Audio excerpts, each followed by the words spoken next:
One TV Patrol. Balaod nun pag-institutionalize sa City Justice Zone, aprobado na sa second reading. Aprobado na sa ikaduhang pagbasa sa Konseho ang sugyot balaod nun nga magpa-institutionalize sa Special Justice Zone sa syudad. Ang pagduso sa proposed ordinance gipanguluhan ni Majority Floor Leader Attorney Mars Tapayan, human gipadayag niini ang mga gikinahanglang provision aron mas mahimong epektibo pa ang Justice Zone pinaagi usab sa mga sugyot o opinyon sa kaubang mga miyembro sa Konseho. Pipila sa mga bahin sa balaod nun nga gisubay o gipalambo sa Konseho sumala usab sa rekisitos nga gikinahanglan sa mga higher court sama sa Supreme Court, Court of Appeals o Department of Justice mao ang pagmugna og Justice Zone Coordinating Council din sa pagkakaroon nahimo na sa Konseho. Namugna man sa Konseho ang gikinahanglang structural organization o ang pinakatumong sa programa nga modepensa o mobantay sa mga kabataan o kababayenan nga posibleng mabiktima sa online sexual exploitation.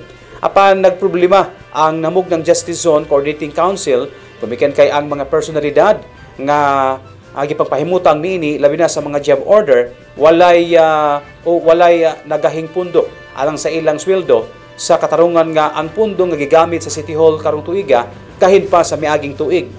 Hinoon wala kini gikabalaka og dako ni Attorney Mars Tapayan ug sa uban pang mga miyembro sa Konseho gumikan kay si Mayor Indy Wambinal nangulo sa pagpatuman sa maong nga programa og nagtuo siya nga ang mayor adunay mga discretionary fund isip temporaryong magamit samtang moduso og bag-ong budget proposal sa sunod Oktubre. There are about many cities in the Philippines, but we are chosen by Supreme Court to be the 16th ika-16 na. So, sa amin is privilege kaya nakapasar sa ilang nasalay mga list, no?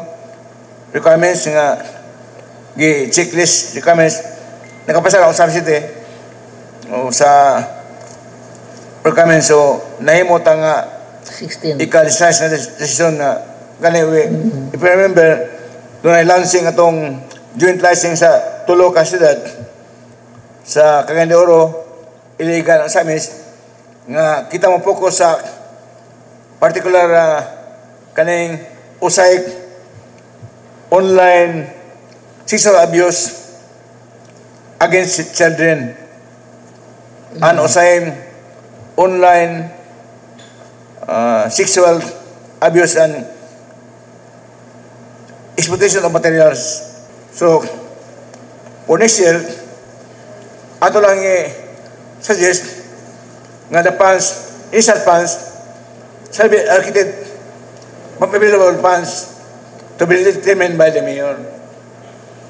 Sa succeeding years, 26 and so on, ma-appel na ang budget. Kay himuon naman sa civil service o study kung pilay angay nga ibuto sa budget. Dan ang JCC board, ang Justice Zone Coordinating Council, mag-submit of proposals sa City Mayor unsay mga activities. Although, we are aware nga napoy budget ang Supreme Court, ihatag, no? Ang tulog ka agencies sa Supreme Court at DLG na ang DOJ, napoy budget. Kung kanay budget nga isupport sa LGO sa may special progress ba na yung mga activities nga paghimuon sa Justice Zone muna punduan sa atong LGO. Justice Zone Ordinance institutionalizing the Service Special Justice Zone defining its composition and purpose and affecting policy report subject to the amendments which I articulated a while ago for approval on second reading, and this will be scheduled for the third reading next week. One TV Patrol.